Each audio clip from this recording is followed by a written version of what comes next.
विमान दुर्घटनेबाबत एक मोठी अपडेट आता समोर आली आहे। पायलट सुमित सबरवाल यांनी थ्रस्ट प्रॉब्लेम झाल्याचा शेवटचा संदेश दिल्याची माहिती आता समोर आली आहे। टेक ऑफच्या काही सेकंदानंतरच सुमित सबरवाल या पायलटनं एटीसीला कॉल करत no thrust, launching power unable to lift अर्थात विमान उड्डाणासाठी ताकद मिळत नसल्याचा संदेश त्यांनी एटीसीला पाठवला।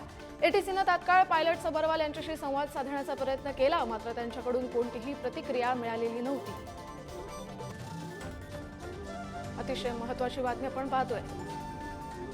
सुशांत सावंत आपले प्रतिनिधी आपल्याला या संदर्भातील अधिकची माहिती देतील। सुशांत, कस्तुरी, आपण जर बघितलं असेल तर गुरुवारी खरं तर दुपारी 1:38 हा अपघात झाला।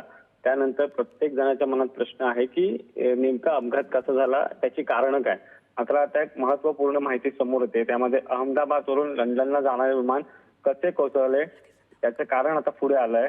पायलट सुमित सबरवाल यांनी शेवटच्या 40 सेकंदात कॉल केला होता आणि कॉल दिला आणि त्यात असं म्हटलं की थ्रस्ट प्रॉब्लेम झाल्याची माहिती त्यांनी दिली।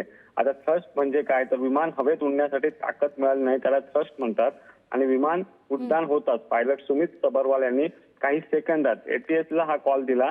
मेडे अर्थात इमर्जन्सी हा कॉल दिला होता आणि 650 उंचीवर मेडे मेडे असं 3 वेळेस त्यांनी कॉल दिला।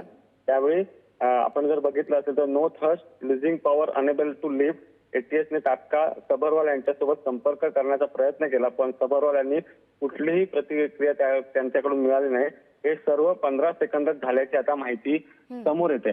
त्यामुळे अधिक तपास जो आहे तो यंत्रणा करत आहेत। नेमकी ही घटना कशी घडली याची माहिती जी आहे ती आता मिळवली जाते, कारण आता लोक प्रश्न विचारू लागली की ही घटना नेमकी कशी घडली, कारण यामध्ये जवळपास 275 जणांना आपला प्राण गमवावा लागलेला आहे। त्याची आता नेमकी कारणं काय समोर येते हे देखील बघणं महत्त्वपूर्ण ठरणार आहे। कस्तुरी, नक्कीच सुशांत, धन्यवाद या माहितीसाठी। त्यामुळे आता ब्लॅक बॉक्स मधून काय समोर येतं हे देखील पाहणं अतिशय महत्त्वाचं ठरणार आहे।